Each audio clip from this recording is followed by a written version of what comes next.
Hello મારા વાલા મિત્રો આપનું મારી યુટ્યુબ ચેનલ પર હાર્દિક સ્વાગત છે। મિત્રો આજે આપણે અભ્યાસ કરવાના છીએ એમકોમ સેમેસ્ટર 1 એકાઉન્ટ 1 અને તેમાં પણ મિત્રો આજે આપણે અભ્યાસ કરવાના છીએ શાસક કંપનીના હિસાબો।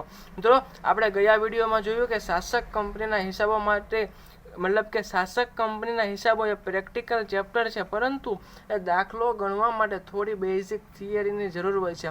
એ આપણે ગયા વિડીયોમાં જોયું છે મિત્રો। કદાચ તમારે તે જોવાનું બાકી હોય તો તમે તે જોઈ આવો મિત્રો, ત્યારબાદ આપણે હવે દાખલો ગણીએ, જેથી કરીને દાખલો ગણીએ છીએ ને મિત્રો તમને વ્યવસ્થિત સરળતા રીતે સમજાઈ શકે।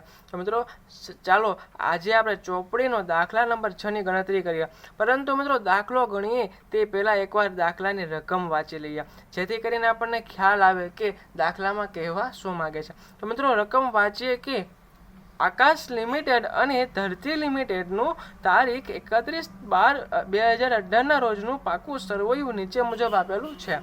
વિગત રકમ ત્યારબાદ મિત્રો આકાશ લિમિટેડ ધરતી લિમિટેડ એ પ્રમાણે આપેલું છે।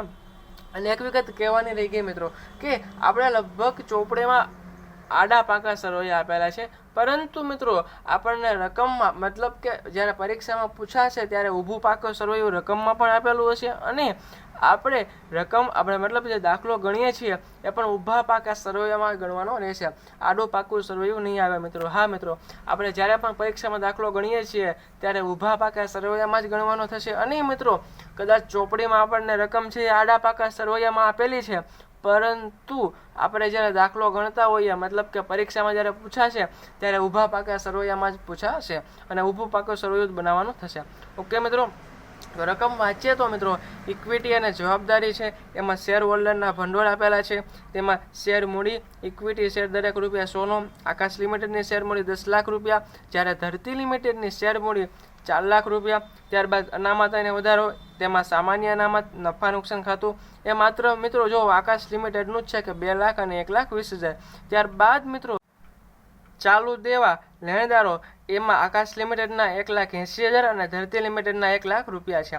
ત્યારબાદ મિત્રો જોઈએ કે ટોટલ આપી દીધું અહીં આપણને 15 લાખ અને 5 લાખ। ઓકે મિત્રો, ત્યારબાદ હવે આપણે મિલકતો જોઈએ કે મિલકતો કેટલી છે કે મિલકતો જોઈએ। સૌપ્રથમ બિન ચાલુ મિલકત છે, તેમાં કાયમી મિલકત આકાશ લિમિટેડની ₹9,00,000, ત્યારે ધરતી લિમિટેડની 2,50,000। ત્યારબાદ ફર્નિચર આકાશ લિમિટેડનું 10,000, જ્યારે ધરતી લિમિટેડનું 20,000। બિનચાલુ રોકાણો મિત્રો માત્ર આકાશ લિમિટેડના છે, કેટલા 2,40,000। અને મિત્રો કાઉન્સમાં લખેલું છે કે ધરતી લિમિટેડ 30,000 ધરતી લિમિટેડના 30,000 ઇક્વિટી શેર દીઠ ₹80 લખે છે। મતલબ મિત્રો આજે 2,40,000 આપ્યા છે તે કયા છે કે આકાશ લિમિટેડે ધરતી લિમિટેડમાં જે રોકાણ કર્યું છે એ આપેલું છે। ત્યારબાદ મિત્રો જોઈએ કે અન્ય બિનચાલુ મિલકતો, એમાં મિત્રો નફા નુકસાન ખાતું આપેલું છે, એ માત્ર ધરતી લિમિટેડનું જ આપેલું છે। ત્યારબાદ મિત્રો ચાલુ મિલકત આપી દીધી છે, એ પણ જોઈએ કે સ્ટોક, દેવાદારો, રોકડ બેંક એ મિત્રો આકાશ લિમિટેડ અને ધરતી લિમિટેડ બંનેનું આપેલું છે।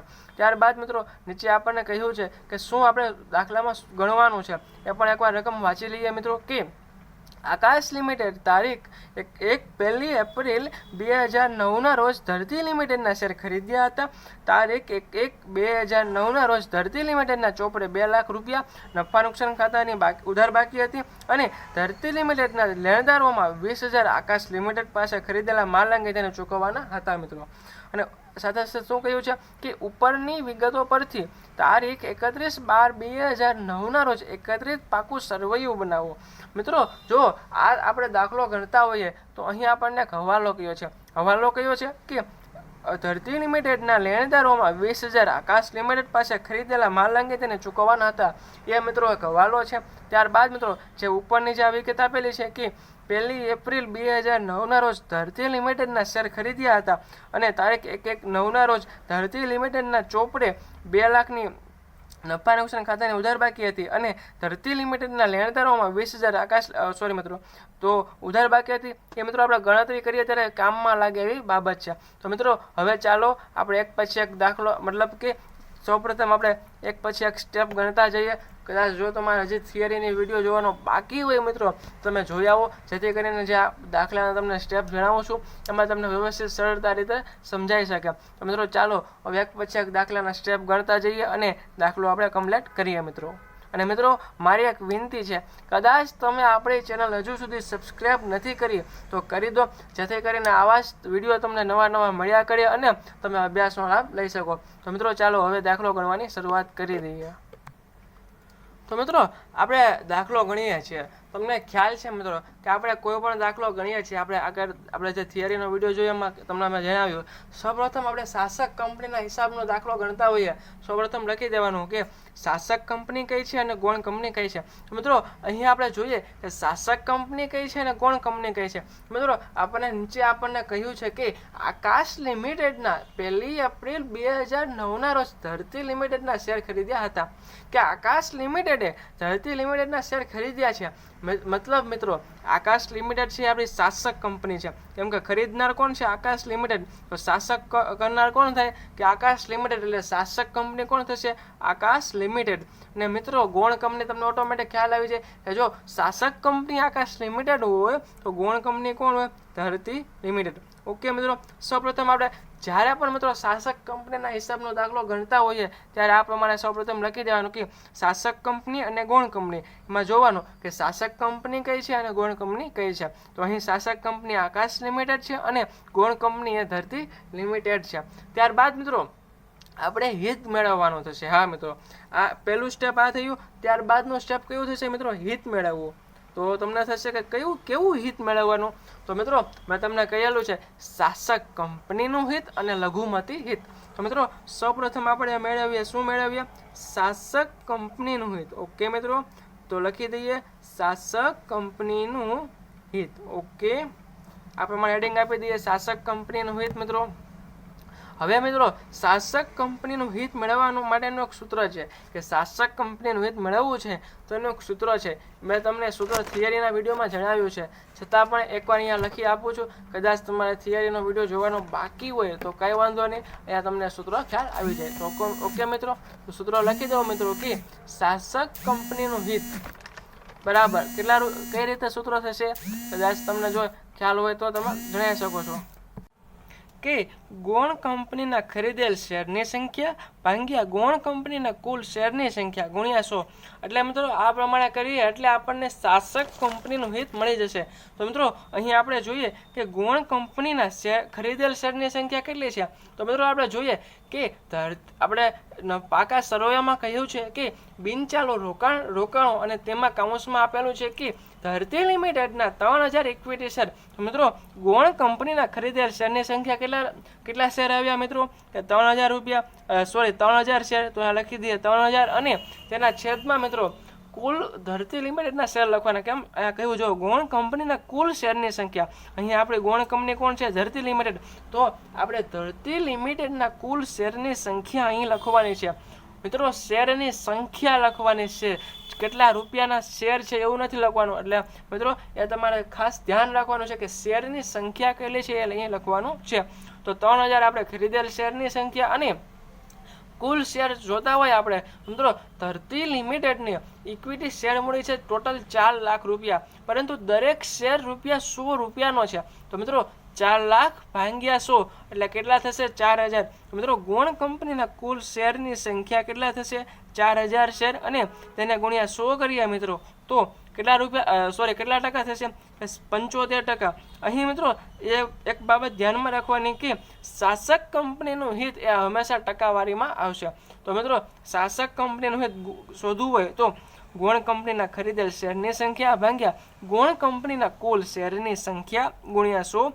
તો મિત્રો આપણે લખીએ કે ગૌણ કંપનીના ખરીદેલ શેરની સંખ્યા 3000 અને ગૌણ કંપની એટલે કે ધરતી લિમિટેડના કુલ શેરની સંખ્યા 4000. અને આ 4000 ક્યાંથી આવ્યા? કે ધરતી લિમિટેડના કુલ ઇક્વિટી શેર મળી દરેક ₹100 એવા 4 લાખ ઇક્વિટી શેર મળી છે. તો 4 લાખ ભાગ્યા 100 એટલે દરેક શેર કેટલા રૂપિયા થશે?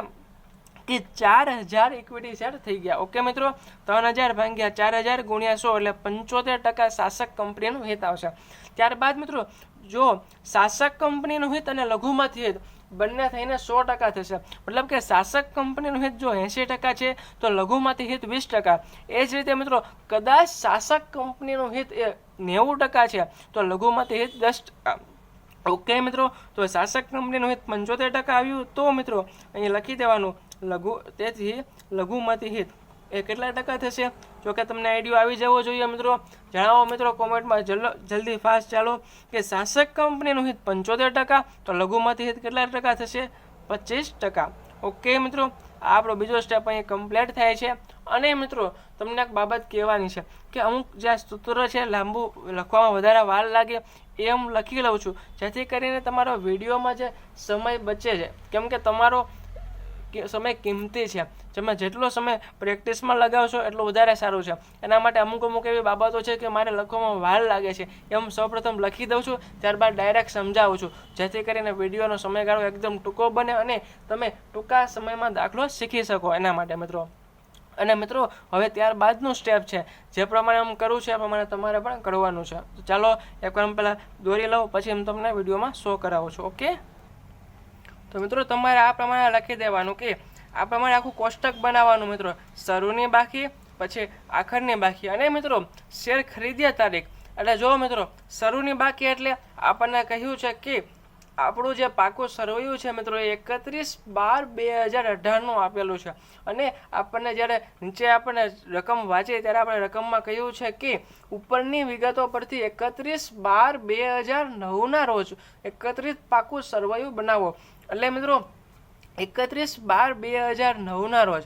એટલે મિત્રો આખરની બાકી આપણી છે એ કઈ તારીખે થશે?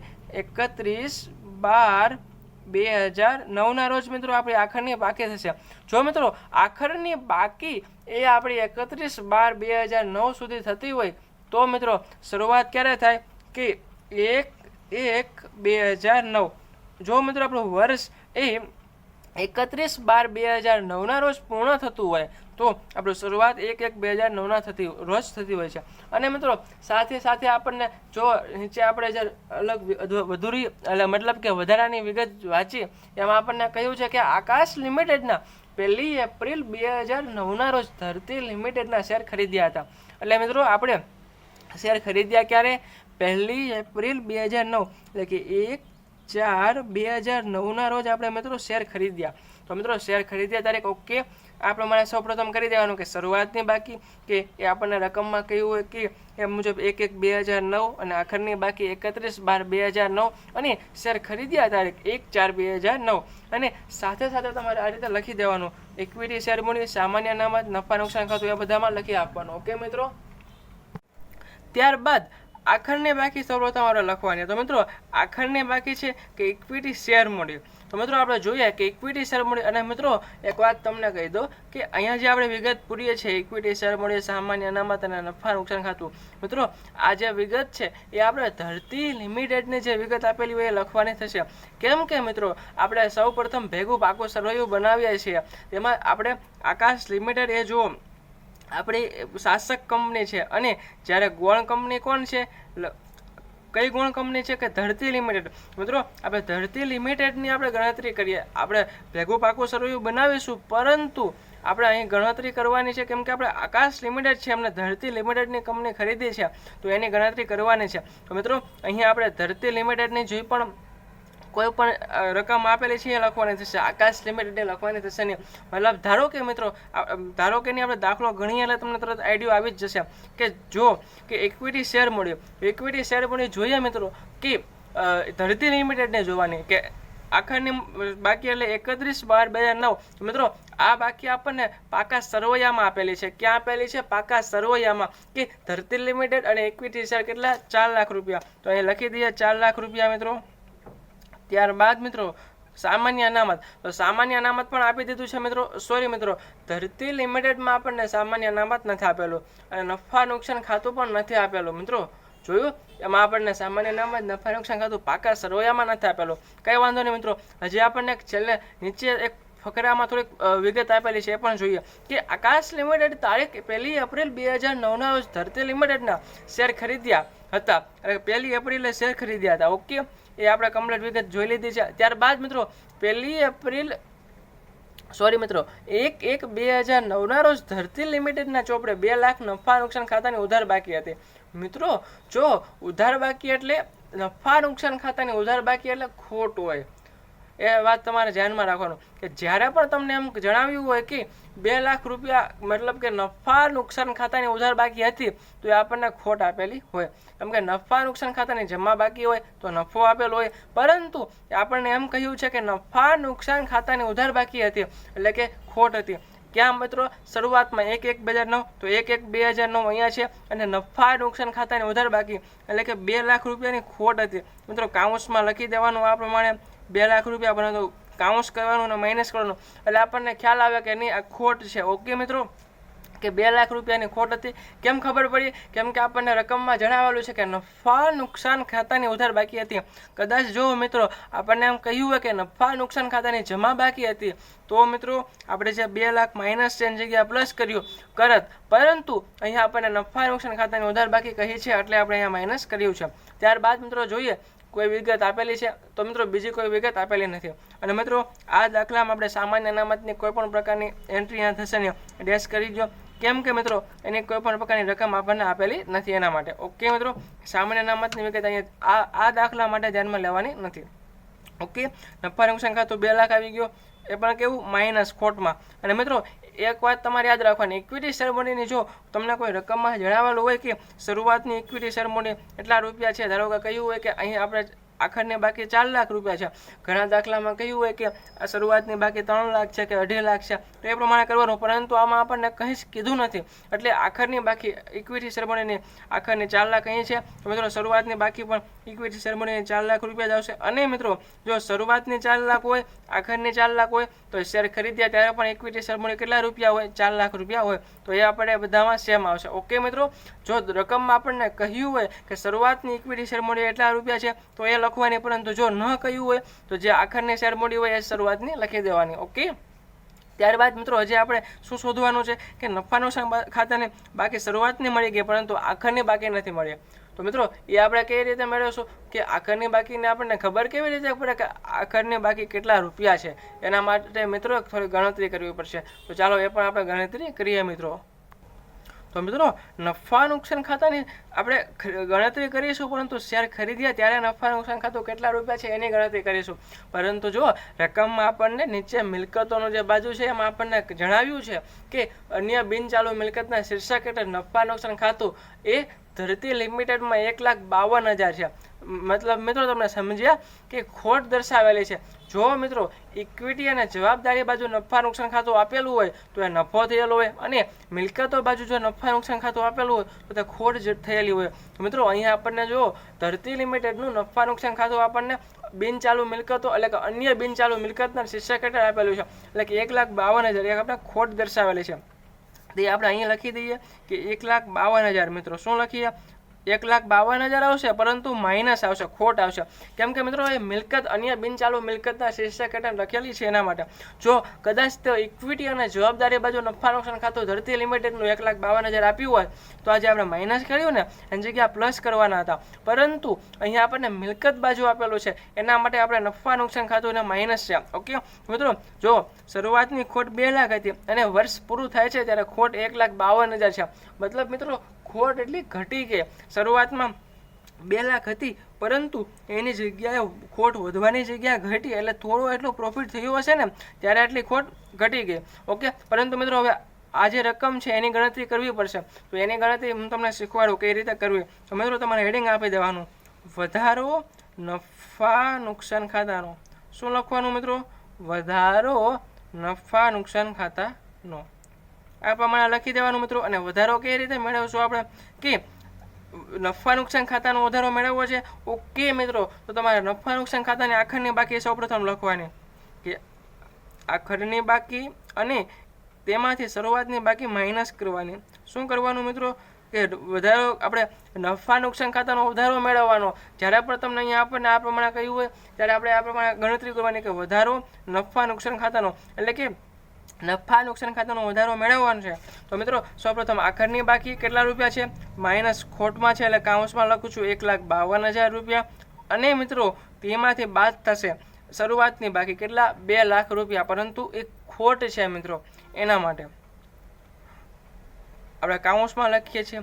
અને મિત્રો અહીંયા આપણને ખોટ આપેલી છે, એટલે કદાચ આપણે આ પ્રમાણે કરીએ છીએ એની જગ્યાએ થોડું અલગ કરીએ તો પણ ચાલે ખરા. મતલબ કે કઈ રીતે હું તમને જણાવું, એક મિનિટ હો. તો મિત્રો અહીંયા આપણે 1,52,000 માઇનસ 2 લાખ કરવાના, પરંતુ જો મિત્રો 1,52,000 માઇનસ છે અને 2 લાખ રૂપિયા પણ માઇનસ આપેલા છે, પરંતુ આપણે માઇનસ કરવાના છે તો માઇનસ માઇનસ પ્લસ થશે, એટલે કે માઇનસ 1,52,000. અથવા મિત્રો તમારે કંઈ યાદ ન રાખવું હોય કંઈ વાંધો નહીં, તમારે કેલ્સીમાં શું કરવાનું કે માઇનસ 1,52,000 અને માઇનસ કરવાનું અને તેમાંથી માઇનસ 2 લાખ કરવાના, એટલે મિત્રો આપણો કેલ્સીમાં જવાબ આવશે 48,000 રૂપિયા. મિત્રો 48,000 રૂપિયાનો વધારો આવ્યો, પરંતુ એ 48,000 રૂપિયા એ વધારો આવ્યો એ અહીંયા લખાશે નહીં, એના માટે આપણે ગણતરી કરવાની છે. મિત્રો એક વાત તમને કહેવાની રહી ગઈ, એ પણ જણાવી દઉં કે ધારો કે આ કોષ્ટક બનાવીએ છીએ એમાં આ વચ્ચેનો સમયગાળો છે અને આ સમયગાળો છે, એમ બંનેનો ભાગ પાડી દેવાનો. તો શેર ખરીદ્યા પહેલાંનો સમયગાળો છે એમ અને તેમાં આપણને નફો થાય છે મિત્રો, તો તેને આપણે કહેવાશે મૂડી નફો. અને મિત્રો શેર ખરીદ્યા તે પછી કંઈ પણ પ્રકારનો નફો થાય છે એને કહેવાશે મિત્રો મહેસૂલી નફો. શું કહેવાશે મિત્રો? મહેસૂલી નફો. જો શેર ખરીદીએ તે પહેલાં કંઈ પણ પ્રકારનો નફો થાય છે મિત્રો તો તેને મૂડી નફો કહેવાશે, અને શેર ખરીદ્યા પછી નફો થાય છે તો એને મહેસૂલી નફો કહેવાશે. ઓકે, અને જોઈએ મિત્રો કે શેર ખરીદ્યા પહેલાંનો નફો મૂડી નફો કહેવાશે, પરંતુ કેટલા માસનો નફો મૂડી નફો કહેવાશે? તો મિત્રો આપણે જોઈએ 1/4 શેર ખરીદ્યા, તો મિત્રો વર્ષની શરૂઆત આપણી 1/1/2009 થઈ છે, તો 1, 2, 3, તો મિત્રો મૂડી નફો 3 માસનો જે નફો આવશે એ આપણો મૂડી નફો થશે. અને મિત્રો જે 1/4/9 પછી 31/12/2009 સુધી જે નફો આવશે એ મહેસૂલી નફો આવશે. અને જે મહેસૂલી નફો આવે છે મિત્રો એ નફા નુકસાન આપણે મિત્રો જે નફો આવે છે એ ભેગા પાકા સરવૈયામાં શું લખવાનું? ભેગા પાકા સરવૈયામાં શાસકના ભાગ જેટલો લખવાનો થશે. તો મિત્રો અહીંયા આપણે ગણતરી કરીએ તો ચોથા મહિનામાં આપણે એટલે કે 1/4 ખરીદેલો છે ત્યાર પછી વર્ષ પૂરું થાય ત્યાં સુધીનો નફો ગણીએ તો કેટલા માસ થશે મિત્રો? 4, 5, 6, 7, 8, 9, 10, 11 અને 12, એટલે મિત્રો 9 માસ થશે. ઓકે, 9 માસનો મહેસૂલી નફો અને 3 માસનો મૂડી નફો. ઓકે મિત્રો, સમજાયું? કદાચ ન સમજાણું હોય તો કોમેન્ટમાં જણાવજો, ફરી એકવાર સમજાવી દઈશ મિત્રો, અથવા એકવાર ફરીથી વિડીયો જોજો, તમને વ્યવસ્થિત સમજાઈ જશે મિત્રો. તો મિત્રો 48,000 આવ્યું, તેના આપણે 2 ભાગ પાડવાના થશે, મૂડી નફો અને મહેસૂલી નફો. આ સાઈડ લખી આપીએ મિત્રો મહેસૂલી નફો, અને મિત્રો આ સાઈડ લખીએ શું? મૂડી નફો. અને મિત્રો મૂડી નફો મેળવવો છે, કાંઈ વાંધો નહીં, કઈ રીતે મેળવશું? 48,000 ગુણ્યા મૂડી નફો મિત્રો 3 માસ માટેનો છે, તો 3 અને વર્ષ કેટલા? વર્ષમાં કેટલા માસ આવે કે 12, તો 48,000 ગુણ્યા 3 ભાગ્યા 12, એટલે મિત્રો કેટલા રૂપિયા થશે? 12,000 રૂપિયા. ઓકે, આ મિત્રો આપણો મૂડી નફો થશે, કેમ કે આપણે શેર ખરીદ્યા પહેલાં થાય છે નફો, એના માટે. ત્યારબાદ મિત્રો મહેસૂલી નફો મેળવવો છે, તો 48,000 ગુણ્યા કેટલા માસ છે મિત્રો? 9 માસ. જો અહીં આપેલું છે 9 માસ ભાગ્યા 12. ઓકે, તો 48,000 ગુણ્યા 9 ભાગ્યા 12, એટલે મિત્રો 36,000 રૂપિયા આપણો મહેસૂલી નફો થશે. કદાચ મિત્રો તમને એમ થાય કે આ 9 માસ ને 3 માસ રકમમાં ક્યાં આપેલું છે, મને તો કંઈ સમજાયું જ નહીં, તો હું તમને જણાવું, ફરીથી એકવાર સમજાવું મિત્રો કે જો 1/1/2009 રોજ આપણે વર્ષ શરૂઆત થાય છે અને શેર ખરીદીએ છીએ ક્યારે? 1/4/9. તો મિત્રો તમારે એક વાત યાદ રાખવાની કે જ્યારે પણ આપણે શેર ખરીદીએ છીએ એ તારીખ આગળનો એટલે કે શેર ખરીદ્યા પછી જે નફો થાય એ મહેસૂલી નફો કહેવાશે, અને શેર ખરીદીએ એ પહેલાં કંઈ પણ પ્રકારનો નફો થાય તો તે મૂડી નફો કહેવાશે. તો મિત્રો શેર આપણે અહીંયા ખરીદીએ છીએ તો એ પહેલાં આપણે જે નફો છે એ મૂડી નફો કહેવાશે, પરંતુ 1/4 આપણે શેર ખરીદીએ છીએ અને વર્ષ 1/1/2009 શરૂઆત થાય છે, તો 1, 2, 3 માસ સુધી આપણે જે નફો થાય એ મૂડી નફો કહેવાશે. ત્યાર પછી આપણે શેર ખરીદી લીધા છે, તો મિત્રો 1/4 આપણે શેર ખરીદ્યા, તો 4, 5, 6, 7, 8, 9, 10, 11 અને 12 માસ સુધી જે નફો થાય એ આપણો મહેસૂલી નફો થશે. ઓકે મિત્રો, તો જો આપણે અહીંયા મેળવ્યું મિત્રો, સૌપ્રથમ આપણે વધારો નફા નુકસાન ખાતાનો મેળવ્યો, તો નફા નુકસાન ખાતાની શરૂઆતની આખરની બાકી સૌપ્રથમ લખી દીધી, ત્યારબાદ તેમાંથી આપણે માઇનસ કરી નફા નુકસાન ખાતાની શરૂઆતની બાકી. ઓકે મિત્રો, તો 1,52,000 એ પણ માઇનસ આપેલા છે, અને તેમાંથી માઇનસ કરીએ શરૂઆતની બાકી, અને એ પણ 2 લાખ માઇનસ છે, એના માટે મિત્રો આપણો જવાબ 48,000 છે પ્લસમાં આવ્યો. ઓકે, તો 48,000માંથી 2 ભાગ આપણે પાડીશું, કેમ કે મૂડી નફો કયો છે અને મહેસૂલી નફો કયો છે એ આપણને ખબર નથી. તેના માટે જો 48,000 ગુણ્યા 3 માસ જે મૂડી નફો છે એ મેળવી લીધો 12,000 અને મહેસૂલી નફો 9 માસ માટેનો 36,000 મેળવ્યો. ઓકે મિત્રો, એ વિગત જો 12,000 જે અહીં મેળવ્યું છે એ આપણે અહીં લખવાનું થશે, કેમ કે મૂડી નફો છે 2 લાખ છે અને તેમાંથી મિત્રો પ્લસ કરીશું કેટલા 12,000 રૂપિયા, કેમ કે આપણો મૂડી નફો છે. તો મિત્રો નફા નુકસાન ખાતું આપણને મળી ગયું. કઈ રીતે કે 2 લાખ માઇનસ છે તો માઇનસ 2 લાખ પ્લસ 12,000. તો મિત્રો માઇનસ 2 લાખ અને પ્લસ 12,000 એટલે કેટલા થશે 1,88,000, પરંતુ એ માઇનસ આવશે. ઓકે મિત્રો, એવું લાગે તો કેલ્શિયમમાં તમે એકવાર કરી લેજો. 1,88,000 એ આપણું નફા નુકસાન ખાતું ક્યારનું આવ્યું, શરૂઆતની બાકી. આપણે જ્યારે શેર ખરીદ્યું, સોરી મિત્રો શરૂઆતની બાકી નહીં પરંતુ શેર ખરીદીએ છીએ ત્યારે જે નફા નુકસાન ખાતાની ઉધાર બાકી છે એ આવી ગઈ. કે આપણે શેર ખરીદ્યું ને ત્યારે આપણી ખોટ 1,88,000 હતી. ત્યારબાદ મિત્રો મહેસૂલી નફો કેટલો થયો 36,000, તો પ્લસ થશે 36,000. તો મિત્રો આપણે જુઓ માઇનસ 1,88,000 પ્લસ 36,000 કરીશું એટલે 1,52,000 આવી જશે. તો મિત્રો આ આપણી ગણતરી કમ્પ્લીટ થઈ ગઈ. અને મિત્રો હું તમને એક વિગત જણાવું કે આ જે ગણતરી કરી છે એમાંથી આપણે નફા નુકસાન ખાતાની ઉધાર બાકી એટલે કે ખોટ મેળવી છે, આ મિત્રો રકમ કઈ ગણતરીમાં કામ લાગશે મિત્રો? જ્યારે આપણે કઈ ગણતરીમાં કામ લાગશે મિત્રો? જ્યારે આપણે પાઘડી કે મૂડી અનામત ગણતા હોઈએ ત્યારે આ રકમ ધ્યાનમાં લેવાની. ઓકે, અને આ જે 36,000 આવેલું છે મિત્રો એ આપણે ભેગું પાકું સરવૈયું બનાવશું ત્યારે શાસકના ભાગ જેટલું ભેગા પાકા સરવૈયામાં લખીશું કે શાસકનો ભાગ કેટલા ટકા છે 75%. તો 36,000ના 75% લેખે જેટલી રકમ થતી હશે ભેગા પાકા સરવૈયામાં આવશે. અને મિત્રો એક વાત હજુ તમને જણાવું કે પાઘડી કે મૂડી અનામતનો ગણતરી કરીએ ત્યારે પણ આ શેર ખરીદ્યા તારની વિગત ધ્યાનમાં લેવાની થશે, પરંતુ 4 લાખ પૂરેપૂરા લેવાશે નહીં, પરંતુ જે શાસકનો ભાગ છે 75% એટલે રકમ ધ્યાનમાં લેવાશે. જો કે હમણાં ગણતરી કરવું તમને ઓટોમેટિક આઈડિયો આવી જશે. તો ચાલો મિત્રો હવે આપણે ગણતરી કરીએ પાઘડી કે મૂડી અનામતની ગણતરી. ઓકે, તો મિત્રો લખી દઈએ પાઘડી કે મૂડી અનામતની ગણતરી. શું લખીએ મિત્રો? પાઘડી કે મૂડી અનામતની ગણતરી. કદાચ મિત્રો આ દાખલામાં થોડીક વાર લાગશે, કેમ કે પહેલો દાખલો ગણાવું છું એટલે થોડુંક બધું વ્યવસ્થિત સમજાવું છું. અમુક વિગત મને એવી લાગે છે એ 2 વાર સમજાવું છું જેથી કરીને તમને વ્યવસ્થિત દાખલો આવડી જાય. મિત્રો પાઘડી કે મૂડી અનામતની ગણતરી અને કાઉન્સમાં લખી દેવાનું મિત્રો શાસકનો ભાગ. અને મિત્રો આપણને સરળતા રહે એના માટે શાસકનો ભાગ કેટલા ટકા આપણે મેળવ્યો છે કે 75%, એ આપણે સાઈડમાં લખી દેવાનું જેથી કરી આપણે દાખલો ગણીએ ને કોઈ પણ પ્રકારની ભૂલ થવાની શક્યતા ન રહે. ઘણીવાર કેવું થાય મિત્રો 75% જે કરવાના હોય એની જગ્યાએ આપણે પૂરેપૂરી રકમ લખી દઈએ, એના હિસાબે આપણે આખો દાખલો સાચો ગણ્યો હોય પરંતુ એક આ મિસ્ટેકને લીધે દાખલો આપણો ખોટો પડે છે અને માર્ક્સ કપાય છે. એના માટે મિત્રો શાસકનો ભાગ 75% આ પ્રમાણે લખી દીધું. અને મિત્રો તમને મેં થિયરીના વિડીયોમાં જણાવ્યું કે પાઘડી કે મૂડી અનામત મેળવ્યું હોય તેના માટે શું કરવાનું? શેર મૂડી પ્લસ શું કરશું? શેર મૂડી પ્લસ સામાન્ય અનામત. પરંતુ મિત્રો સામાન્ય અનામત અહીંયા આપણને આપેલું નથી એટલે પ્લસ સામાન્ય અનામત કરીશું નહીં, ડાયરેક્ટ કરી દઈએ નફા નુકસાન ખાતું. ઓકે મિત્રો, અહીં ખાલી 2 વિગત જ થશે, કેમ કે મિત્રો સામાન્ય અનામત આપણને આપેલું નથી.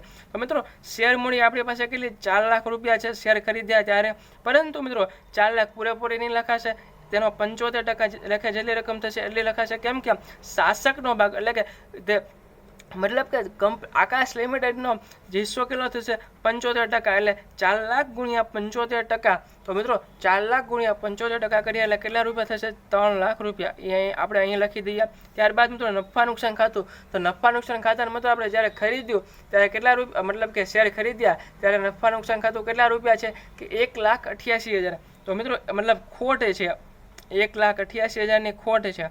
કાંઈ વાંધો નહીં, તો એના પણ 75% કરવાના તો આપણને ખબર પડે ને કે આપણે કેટલી ખોટ આપણે પણ ગણાશે. તો 1,88,000 ગુણ્યા 75%. તો મિત્રો આપણો જવાબ અહીંયા પણ માઇનસ જ કરીશું. શું આવશે? 1,41,000. મિત્રો 1,41,000 ખોટ આપણા ભાગની થશે એટલે કે શાસકના ભાગની થશે. તો મિત્રો 3 લાખ પ્લસ 1,41,000 કરવાના હોય પરંતુ અહીંયા આપણને રકમ જ માઇનસ આપેલી છે કેમ કે ખોટ છે. કંઈ વાંધો નહીં, 3 લાખ પ્લસ કરીએ પ્લસ થશે, પરંતુ અહીંયા આપણને માઇનસ આપેલા છે એના માટે માઇનસ 1,41,000 કેમ કે ખોટ છે. જો નફો હોય મિત્રો તો 3 લાખ પ્લસ 1,41,000 કરત, પરંતુ અહીં ખોટ છે એના માટે 3 લાખ માઇનસ 1,41,000 કરીએ છીએ. તો લખી દઈએ 1,59,000 મિત્રો. ઓકે મિત્રો, સમજાણું ને? તો 1,59,000 આવ્યા ને મિત્રો, એ ઇક્વિટી શેરની આંતરિક કિંમત મળી. કઈ કિંમત મળી? ઇક્વિટી શેરની આંતરિક કિંમત. ઓકે મિત્રો, ઇક્વિટી શેરની આંતરિક કિંમત કેટલી આવી? 1,59,000. અને તે રકમ માટે મિત્રો જે રકમ આવી એ રકમમાંથી આપણે ઇક્વિટી શેરની ખરીદ કિંમત માઇનસ કરીશું. કે જે આપણે આંતરિક કિંમત 1,59,000 એવી અને ઇક્વિટી શેરની ખરીદ કિંમત માઇનસ કરીશું. તો મિત્રો ઇક્વિટી શેરની ખરીદ કિંમત ક્યાં આપેલી હોય? તે આપણને રકમમાં આપેલી છે. જે પાકું સરવૈયું આપેલું છે, મિલકત બાજુ આપણને બિન ચાલુ રોકાણો આપેલા છે આકાશ લિમિટેડના.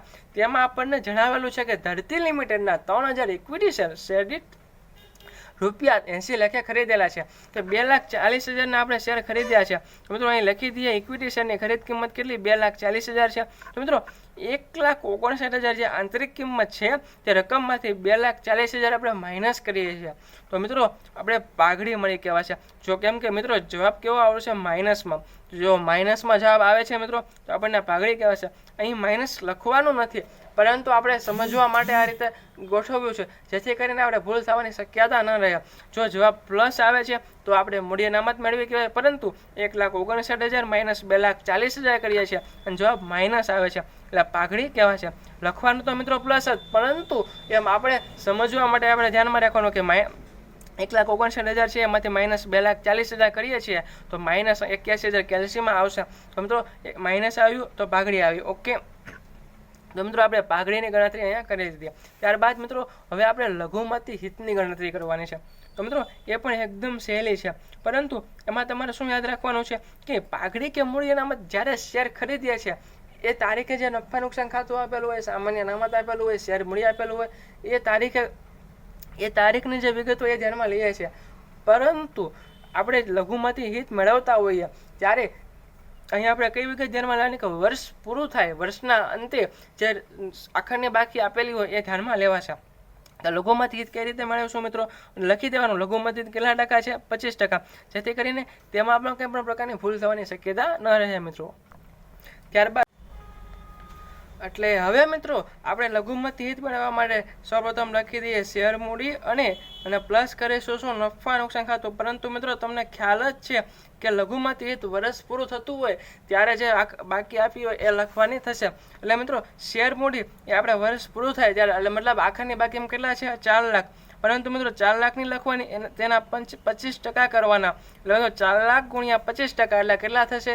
1 લાખ રૂપિયા. અને મિત્રો નફા નુકસાન ખાતું પણ વર્ષ પૂરું થતું હોય ત્યારે જે આપેલું હોય એ લખવાનું. તો આખરની બાકીમાં મિત્રો નફા નુકસાન ખાતું આપેલું છે 1,52,000, પરંતુ ખોટ છે તેથી માઇનસ કરીશું અને તે 25% લખીશું. તો 1,52,000 માઇનસ છે, એટલે કે ખોટ આપેલી છે તેમાંથી માઇનસ 1,52,000 ગુણ્યા 25%, એટલે મિત્રો -38,000 એટલે કે 38,000ની ખોટ થશે લઘુમતી હિત માટે. તો 1 લાખ માઇનસ 38,000, કેમ કે જો મિત્રો 1 લાખ પ્લસ 38,000 કરવાના હોય, પરંતુ અહીંયા આપણને ખોટ આપેલી છે તેના માટે 1 લાખ માઇનસ 38,000 કરીએ તો 62,000 થશે. નહીતર જુઓ મિત્રો અહીંયા આપણને નફો આપેલો હોય તો 1 લાખ પ્લસ 38,000 કરવાનું હોય, પરંતુ અહીંયા આપણને ખોટ આપેલી છે તેના માટે આપણે માઇનસ કર્યા છે, નહીતર આ વિગત પ્લસ આવે. ઓકે મિત્રો, તો 62,000 આપણું લઘુમતી હિત મળી ગયું. હવે મિત્રો હવે આપણે ભેગું પાકું સરવૈયું બનાવવાનું બાકી રહ્યું, પરંતુ એક હજી વધારાની માહિતીમાં એક વિગત આપેલી છે એ સાથે સાથે જોઈ લઈએ, ત્યારબાદ ભેગું પાકું સરવૈયું બનાવીએ. કે મિત્રો એક વિગત આપેલી છે કે ધરતી લિમિટેડના લેણદારોમાં 20,000 આકાશ લિમિટેડ પાસેથી ખરીદેલ માલ અંગે તેને ચૂકવવાના હતા. સૌપ્રથમ મિત્રો ધરતી લિમિટેડના લેણદારો આપણને આમાં જુઓ મિત્રો, હું તમને બહુ ગૂંચવવાનો નથી, જે વિગત આપેલી છે ને એકદમ સરળ રીતે સમજાવવાનો છું કે ધરતી લિમિટેડના લેણદારોમાં 20,000 આકાશ લિમિટેડના પાસેથી ખરીદેલ માલ અંગે તેને ચૂકવવાના હતા. તો મિત્રો આમાં તમને કંઈ સમજ પડે કે ન પડે? સૌપ્રથમ આગળ શું કહ્યું કે ધરતી લિમિટેડના લેણદારો. ઓકે, તો સૌપ્રથમ મિત્રો તમારે લખી દેવાનું ધરતી લિમિટેડ. ઓકે, સૌપ્રથમ આપણને એમાં કહ્યું છે એટલે કે ધરતી લિમિટેડના લેણદારો. ઓકે, તો સૌપ્રથમ લખી દીધું ધરતી લિમિટેડ અને તેની નીચે લખી દેવાનું લેણદારો. શું કહ્યું છે કે ધરતી લિમિટેડના લેણદારો, કે ધરતી લિમિટેડ. ઓકે, અને નીચે લખી દેવાનું લેણદારો. ઓકે, તો મિત્રો ધરતી લિમિટેડના લેણદારો હોય તો પછી આકાશ લિમિટેડ પાસે એમાં લખેલું જ છે કે જો આકાશ લિમિટેડ પાસેથી ખરીદેલા, તો ધરતી લિમિટેડમાં લેણદારો હોય તો આકાશ લિમિટેડમાં શું હોય? દેવાદારો. ઓકે મિત્રો, બહુ તમારે બીજું મગજ દોડાવવાનું નથી. ઓકે, ધરતી લિમિટેડના લેણદારો 20,000 રૂપિયા. સમાયેલા છે અને આકાશ લિમિટેડ પાસેથી ખરીદેલા. ઓકે મિત્રો, તમારે કંઈ બીજી સમજવાની જરૂર નથી, માત્ર તમારે એ ધ્યાનમાં રાખવાનું કે ધરતી લિમિટેડ છે તેના લેણદારો 20,000. ઓકે, તો ધરતી લિમિટેડ લખી દીધું, રકમ આપેલું છે અને સાથે એમાં કેવું છે કે ધરતી લિમિટેડના લેણદારો, તો ધરતી લિમિટેડ અને તેના લેણદારો એ લખી દીધું કેટલા 20,000. ઓકે મિત્રો, અને મિત્રો આકાશ લિમિટેડ પાસેથી ખરીદેલ, તો આકાશ લિમિટેડ અહીંયા લખી દેવાનું. અને જો ધરતી લિમિટેડમાં લેણદાર હોય તો આકાશ લિમિટેડમાં શું હોય? દેવાદાર. તો મિત્રો તમારે માત્ર ને માત્ર આની હવાલો છે એની 2 એન્ટ્રી થશે. મિત્રો જ્યારે આપણે આપણા નફા નુકસાન ખાતું બનાવીએ છીએ, સોરી મિત્રો નફા નુકસાન ખાતું નહીં, ભેગું પાકું સરવૈયું બનાવીએ છીએ, ત્યારે જ્યારે ધરતી લિમિટેડના લેણદારો લખીએ છીએ તેમાંથી 20,000 રૂપિયા માઇનસ કરીશું. અને મિત્રો જ્યારે આપણે દેવાદારો લખીએ છીએ ત્યારે આકાશ લિમિટેડના દેવાદારોમાંથી 20,000 માઇનસ કરીશું. તો મિત્રો હવે આપણે દાખલો ગણીએ, એટલે મતલબ દાખલો તમને એમ થતું છે કે દાખલો તો પૂર્ણ થઈ ગયો, પરંતુ પૂરો નથી થયો. આ મિત્રો માત્ર આપણે ગણતરી કરી છે. હવે મિત્રો મેન દાખલો હવે કરીશું, કેમ કે હવે આપણે ભેગું પાકું સરવૈયું બનાવવાનું છે. તો મિત્રો મેં જુઓ ભેગું પાકું સરવૈયું બનાવવા માટેની બધી વિગત લખી દીધી છે, કેમ કે તમારો સમય ઓછો બગડે એના માટે. ઓકે, તો મિત્રો તમારે બધી વ્યવસ્થિત સમજી લેજો, અને ખાલી સમજાવવાનો જ છું, પણ તમારે વ્યવસ્થિત લખવાનું છે. મેં પણ વ્યવસ્થિત લખ્યું છે, પણ મેં લખી આપ્યું છે, જેથી કરીને સાથે લખો તો બહુ વાર લાગે અને વિડીયો લાંબો બને, એના માટે મેં બધી વિગત લખી આપી છે. એક પછી એક મિત્રો આ રીતે જો તમારે સૌપ્રથમ ફોર્મેટ લખી દેવાનું કે 31/12/2009 રોજ ભેગું પાકું સરવૈયું. ઓકે, ના રોજનું ભેગું પાકું સરવૈયું. ઓકે, વિગત રકમ મિત્રો સૌપ્રથમ જો ઊભા પાકું સરવૈયું આપણે રકમમાં આપેલું છે, એટલે એમાંથી જોતું જવાનું કે સૌપ્રથમ ઇક્વિટી જવાબદારી લખી દેવાનું, શેર હોલ્ડરના ભંડોળ લખી દેવાના, ત્યારબાદ શું છે શેર મૂડી આપેલી છે એ પણ લખી દેવાની. અને મિત્રો એક વિગત તમારે ધ્યાન રાખવાની, શેર મૂડી છે ને, તમને એક વખત વસ્તુ કહેવાની રહી ગઈ કે શેર મૂડી છે ને મિત્રો એ આકાશ લિમિટેડની લખાશે, ધરતી લિમિટેડની લખાશે નહીં. કેમ મિત્રો એ તમને જો જણાવું, ઉપર એક જ મિનિટ. એ મિત્રો કઈ એ તમારે હંમેશા યાદ રાખવાનું મિત્રો કે ઇક્વિટી શેર મૂડી ધરતી લિમિટેડની 4 લાખ રૂપિયા છે એ. અને જો અહીં આપણને કહ્યું છે કે બિન ચાલુ રોકાણો કે ધરતી લિમિટેડના ઇક્વિટી શેર દીઠ રૂપિયા 80 લખ્યા 2,40,000. તો તમારા 2,40,000 અને ધરતી લિમિટેડના 4 લાખ રૂપિયા એક ભેગું પાકું સરવૈયું બનાવે ત્યારે વિગત ધ્યાનમાં લેવાશે નહીં.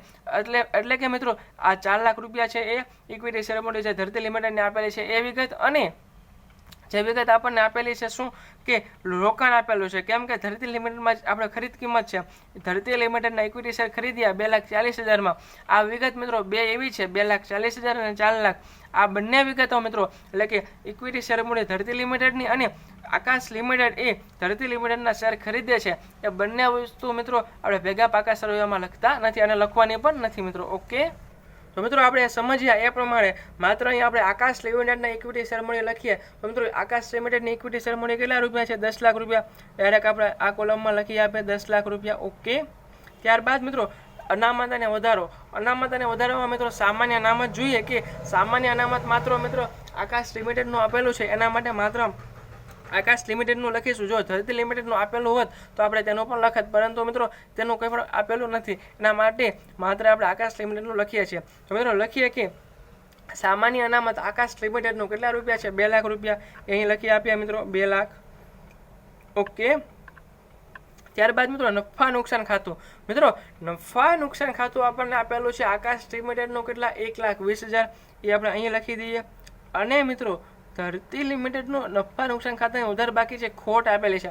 પરંતુ તમને ખ્યાલ છે મેં તમને હમણાં આપણે પાઘડી કે મૂડી અનામત મેળવ્યું ત્યારે આપણે એક મહેસૂલી નફો મેળવ્યો. કેટલા રૂપિયા મેળવ્યો મિત્રો? મહેસૂલી નફો કે આપણે 36,000 રૂપિયા મહેસૂલી નફો મેળવ્યો. તો મિત્રો અહીં આપણે જે 36,000 મહેસૂલી નફો જે પાઘડી કે મૂડી અનામતની ગણતરી વખતે મેળવ્યો ને એ 36,000ના 75% શાસક કંપનીના ભાગ જેટલા ધરતી લિમિટેડના નફા નુકસાન ખાતામાં લખવાના. તો 36,000 ગુણ્યા 25% કેટલા રૂપિયા થશે મિત્રો? 27,000. ઓકે મિત્રો, એવું લાગે કેલ્શિયમમાં કરેલો 36,000 ગુણ્યા 75% એટલે 27,000 આવશે. મિત્રો 1,20,000 પ્લસ 27,000 એટલે અહીંયા આવશે 1,47,000. સમજાય છે ને મિત્રો? આ કેમ 27,000 લખ્યા? કેમ કે મિત્રો આપણે જે શેર ખરીદ્યા પછી આપણી પાસે નફો થયો, તો મિત્રો એ નફો એ હંમેશા મહેસૂલી નફો કહેવાય અને મિત્રો એ શાસકના ભાગ જેટલો અહીં આપણે નફા નુકસાન ખાતામાં લખવાનું હોય, મતલબ ભેગા પાકું સરવૈયું બનાવીએ ત્યારે નફા નુકસાન ખાતું બનાવીએ, નફા નુકસાન ખાતું લખીએ, તેમાં ધરતી લિમિટેડના નફા નુકસાન ખાતામાં 27,000 લખવાના હોય, એના માટે અમે લખ્યું છે. ઓકે, 1,47,000. ત્યારબાદ મિત્રો ચાલુ દેવા લેણદારો. મિત્રો લેણદારો આપણે જોઈએ કે આકાશ લિમિટેડના કેટલા આપેલા છે? 1,80,000. મિત્રો અહીં લખી દઈએ 1,80,000. ત્યારબાદ ધરતી લિમિટેડના લેણદારો જોઈએ કે ધરતી લિમિટેડના લેણદારો કેટલા છે? 1 લાખ રૂપિયા. પરંતુ મિત્રો આપણે એક હવાલો જોયો તો તમને ખ્યાલ છે ને કે ધરતી લિમિટેડના શું હવાલો જોયો હતો કે ધરતી લિમિટેડના લેણદારોમાં 20,000 આકાશ લિમિટેડ પાસેથી ખરીદેલ માલ અંગે તેને ચૂકવવાના હતા. મિત્રો મેં તમને ગણતરી શીખવાડી હતી કે ધરતી લિમિટેડ છે ને ધરતી લિમિટેડના લેણદારો કયા છે. તો ધરતી લિમિટેડના લેણદારોમાંથી 20,000 માઇનસ કરવાના. તો ધરતી લિમિટેડના લેણદારો 1 લાખ છે, એમાંથી માઇનસ કેટલા થશે મિત્રો? 20,000 રૂપિયા. તો મિત્રો 1 લાખ માઇનસ 20,000, 20,000 એટલે કેટલા થશે? 80,000 રૂપિયા. ઓકે મિત્રો, તો 80,000 અને પ્લસ 1,80,000 એટલે કેટલા રૂપિયા થશે મિત્રો? કે 2,60,000. તો આપણે અહીં લખી દઈએ મિત્રો 2,60,000. ઓકે, લખી દઈએ, ચાલો 2,60,000. સમજાણો ને મિત્રો? મેં તમને આ વિગત જણાવેલી કે પરસ્પર વ્યવહાર કરીને માઇનસ કરી દેવાનો. ક્યારે? જ્યારે આપણને હવાલો કયો છે કે ધરતી લિમિટેડના લેણદારોમાં 20,000 આકાશ લિમિટેડ પાસેથી ખરીદેલ માલ અંગે તેને ચૂકવવાના હતા. તો મિત્રો ધરતી લિમિટેડના લેણદાર કયું છે? તો ધરતી લિમિટેડના લેણદાર છે. તો મિત્રો ધરતી લિમિટેડ જે લેણદાર આપેલા છે એ લખી દેવાના અને તે લેણદારોમાંથી 20,000 માઇનસ કરવાના, લખી દેવાનું પરસ્પર વ્યવહાર. ઓકે, તો 1 લાખ માઇનસ 20,000 એટલે 80,000. તો મિત્રો 1,80,000 પ્લસ 80,000 એટલે 2,60,000 બહારની કોલમમાં લખી દેવાનું. અને મિત્રો ત્યારબાદ શું આવશે મિત્રો કે લઘુમતી હિત. અને મિત્રો આપણે જો જે નફા નુકસાન ખાતામાં મતલબ કે પાકા સરવૈયામાં જે રકમ આપેલી છે એ બધી વિગત આપણે લખી દીધી છે. હવે મિત્રો લઘુમતી હિત છે એ આપણે ચાલુ દેવાના શીર્ષક હેઠળ લખીશું. ઓકે મિત્રો, તો લઘુમતી હિત કેટલા રૂપિયા આપણે મેળવ્યું છે મિત્રો? 62,000 રૂપિયા. તો લખી દઈએ મિત્રો 62,000 રૂપિયા. ઓકે, તો મિત્રો આપણે અહીં સુધીની બધી ગણતરી કમ્પ્લીટ થઈ ગઈ છે. તો ટોટલ કરીએ કે 1 lakh plus 2 lakh plus 1,47,000 plus 2,60,000 અને પ્લસ 62,000. તો કેટલા રૂપિયા થશે? 1 મિનિટ મિત્રો, આ 1 લાખ નથી પરંતુ અહીં 10 લાખ આપેલા છે. તો ગણતરી લખવામાં થોડી મિસ્ટેક થઈ ગયેલી છે.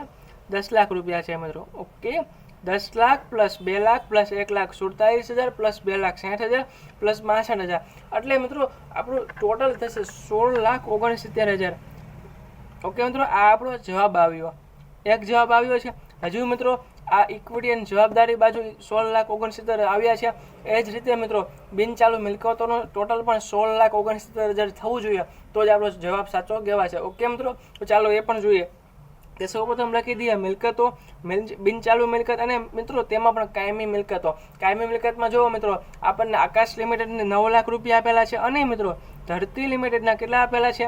2 લાખ રૂપિયા, 2,50,000. તો એ પણ લખી દઈએ. તો મિત્રો 9 લાખ પ્લસ 2,50,000 એટલે ટોટલ કેટલું થશે? 11,50,000. ઓકે, ત્યારબાદ મિત્રો ફર્નિચર.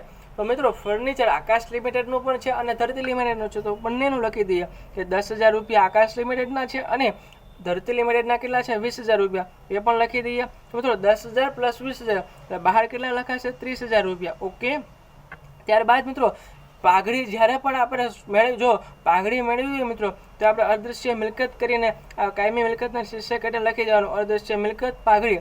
કેટલા રૂપિયા આપણે મેળવીએ છીએ મિત્રો? અને મિત્રો મૂડી અનામત ક્યાં લખાશે એ આપણે જ્યારે દાખલામાં શોધીશું ને ત્યારે હું તમને કહીશ. કેમ કે અત્યારે હું તમને જણાવી દઈશ તો તમે ભૂલી જવાનું છો. દાખલો ગણીશ ત્યારે મૂડી અનામત મેળવવું હશે તો એ ક્યાં લખાશે તમને ત્યારે જણાવી દઈશ. તો મિત્રો પાઘડી છે તો કેટલા રૂપિયા આપણે પાઘડી મેળવી? તો 81,000 રૂપિયા. તો લખી દઈએ 81,000. ઓકે, ત્યારબાદ મિત્રો બિનચાલુ મિલકતો. બિનચાલુ મિલકતમાં શું આવશે? એમાં ચાલુ મિલકતનો શીર્ષક લખીએ સ્ટોક. મિત્રો સ્ટોક આવશે આકાશ લિમિટેડનો અને ધરતી લિમિટેડ બંનેનો. મિત્રો સ્ટોક આકાશ લિમિટેડનો કેટલા રૂપિયા છે? તો જોઈએ કે 2 લાખ રૂપિયા અને ધરતી લિમિટેડનો કેટલો છે? 40,000. તો લખી દઈએ 2 લાખ આકાશ લિમિટેડમાં અને 40,000 ધરતી લિમિટેડમાં. મિત્રો ટોટલ કેટલું થશે? 2,40,000.